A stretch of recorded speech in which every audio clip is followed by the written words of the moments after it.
ඉතින් ඔයාලට කොහොමද? හොඳින් ඉන්නවද? ගොඩක් දවසකින් තමයි මම වීඩියෝ එකක් අරන් එන්නේ.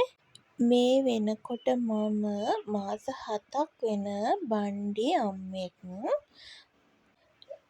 රැකියාවට යන්නත් ඕන, ශරීරයේ අපහසුතා මේ කාලෙට ඉතින් ඔයාලා දන්නවනේ අපිට දැනෙන අපහසුතා මහන්සි. ඒ නිසා වීඩියෝ මං හිතාගෙන හිටිය විදිහට channel එක පටන් ගත්තත් මට වීඩියෝ දාන්න බැරි වුණා. ඒත් පුළුවන් විදිහට channel එක ඉස්සරහට ගෙනියන්න තමයි මම බලාපොරොත්තු වෙන්නේ. මේ මට නිවාඩු දවසක්. වෙනදට පාන්දරම හැරෙන නිසා අද චුට්ටක් දවල් වෙනකන් නිදාගත්තා. ඇඟේ තියෙන අපහසුතාවත් එක්ක රෑට හරියට නිින්ද යන්නේ නැති නිසා ඇත්තටම උදේට නැගිටින්න තෙහෙට්ටුයි. ඒත් ඉතින් මොනවා කරන්නද, වැඩට යන්න එපැයි. මම කිලෝමීටර් 90 විතර දවසට යනවා එනවා මේ තත්ත්වේ ඉද්දිම. අනියුක්තයක් වුණත් හදාගන්න පුළුවන්කම තියෙද්දිත් මම තාම ඉස්කෝලෙට යනවා. මොකද ඒ දරුවෝ දාලා මට වෙන ඉස්කෝලෙකට තාවකාලිකවත් වැඩ කරන්න යන්න හිතෙන්නේ නැහැ. දුෂ්කර පාසලක මම වැඩ කරන්නේ, ඔයාලා දන්නවා. ගුරුවරු ගොඩක්ම හිඟයි ඒ පාසල් වලට. ඉතින් එහෙම තත්ත්වයක් තිබේදී මගේ අපහසුතා තියෙද්දිත් මම වැඩට යනවා ඒ දරුවෝ වෙනුවෙන්.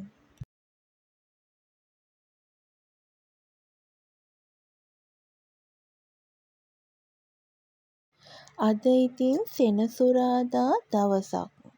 නිවාඩු දවසේ බෙඩ්ෂීට් ටික සෝදගන්න තමයි මම හදන්නේ. ඒ ටික ඔන්න එකතු කරගත්තා. දැන් ඉතින් මේ ටික පෙගෙන්න දාන්න ඕන පස්සේ සෝදන්න.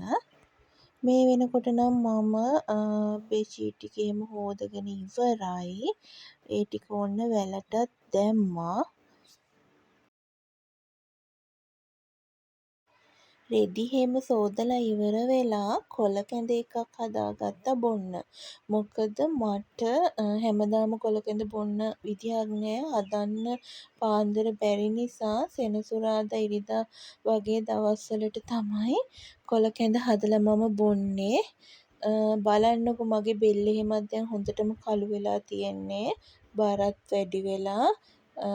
හැබැයි මගේ චූටි බබාව ලැබුණම මම ආයෙත් හිටේ ගානට බර අඩු කරගන්නවා. කලින් පාරත් මම එහෙම තමයි කළේ. මේ කාලෙට හැමදාම කොල කැඳ බිව්වත් කිසිම ප්‍රශ්නයක් වෙන්නේ නැහැ. ඒත් මට ඉතින් හැමදාම බොන්න විදියක් නැහැ.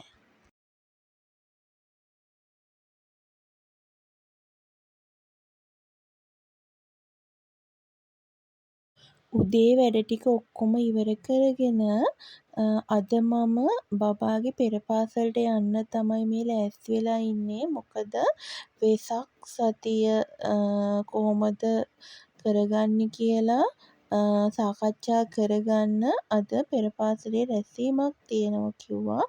ඉතින් මං ඒකට යන්න තමයි මේ හදන්නේ. තාත්තත් එක්ක තමයි මම ඒකට ගියේ.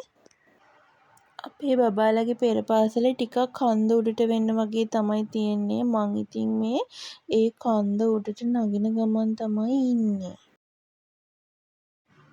මේ තවත් දවසක් අපේ බබාගේ පෙර පාසලේ ඉන්නවා ගර්භණී අම්මා කෙනෙක්. ඉතින් මට හිතුණා එයාට කෑම එකක් හදලා ගිහින් දෙන්න ඕනි කියලා. මම හැදුවේ කහබත්, බටු සම්බල්, පරිප්පු කිරට හදලා තව හැදුවා අඹ ඇඹුලක්. මේ තියෙන්නේ ඒක තමයි. ආයෙත් චිකනුත් මිරිස්ට හදාගත්තා. පාපඩනුත් බැද්දා. ඉතින් ඒ අම්මට මම මේ කෑම එක ගිහින් දුන්නා. මේ තියෙන්නේ සඳුදා දවසක් මම නිවාඩුවක් දැම්මා. මොකද වෙසක් දිනේ නිමිත්තෙන් අපේ බබාගේ පෙර පාසලේ ළමයින් පන්සලට එක්කන් යනවා කිව්වා. ඉතින් ඒකට මමත් සහභාගී වෙන්න කියලා හිතුවා. මෙන්න මේ පන්සලට තමයි දරුවෝ ටික එක්කන් ගියේ. මේ තියෙන්නේ එදා හවස මං හදපු කැරමල් පුඩින් එක. රස පාටට තියෙනව නේද? මේ තියෙන්නේ මගේ පන්තියේ දරුවෝ උදේට මං යනකොට මගේ මේසය පුරවන දේවල්. හැමදාම මෙහෙමයි, කිසිම අඩුවක් නැහැ. කජු උයලා කන්න ආසාවක් ආවා. ඉතින් අපේ මහත්තයා කජු ඇට වගයක් අරන් ආවා. ඒ වගේම පොතු ගලවලා මේ ටික තම්බගෙන තියෙන්නේ. ඒකේ අර උඩ තියෙන සිවිය ගලවන්න. අර මේ තියෙන්නේ ඒ සිවිය ගලවගත්ත කජු ටික. මේ ඔක්කොම ටික ගලවගෙන ඉවර වෙලා. මේ තවත් දවසක් මගේ පුතා ජීවිතේ පළවෙනි වතාවට සීල් ගත්ත දවස. මට මේ දවස විශේෂ දවසක්. ඒ වගේම මගේ පුතාටත් විශේෂ දවසක්. අපේ පුතා වගේම අනිත් බබාලා ටිකත් ටීචර්ලා දෙන්නගේ මඟ පෙන්වීම යටතේ ලස්සනට ඒ වැඩ ටික පිළිවෙලට කළා. ඉතින් හරිම සතුටුයි. දරුවෙක් ඇත්තටම අවුරුදු 2ක් පෙර පාසල් යවන්න ඕන. දරුවගේ ගොඩක් දේවල් වර්ධනය වෙනවා පෙර පාසල තුළින්. අපේ පුතත් මම අවුරුදු 3 තමයි පෙර පාසලට දැම්මේ. මේ අවුරුද්දේ ජනවාරි. ඉතින් එයා මේ වෙනකොට ගොඩක් දේවල් වලින් ඉස්සරහින් ඉන්නවා. එයාට කලින් ඇත්තටම එයා ගාථා කියන්න, බුදුන් වඳින්න, අම්මට තාත්තට වඳින ගාථා එහෙම මුකුත් දැනන් හිටියේ නැහැ. හැබැයි මේ මාස කීපය වෙනකොට මගේ පුතා තනියෙන් ගාථා ටික කියනවා. අම්මට තාත්තට වඳින ගාථා තනියෙන්ම කියනවා. ඒවා විතරක් නෙවෙයි, එයාගේ ගොඩක් දේවල් පෙර පාසල තුලින් වර්ධනය වෙලා තියෙනවා. ඉතින් අම්මා කෙනෙක්ට තව මොනවද වෙන ඕන?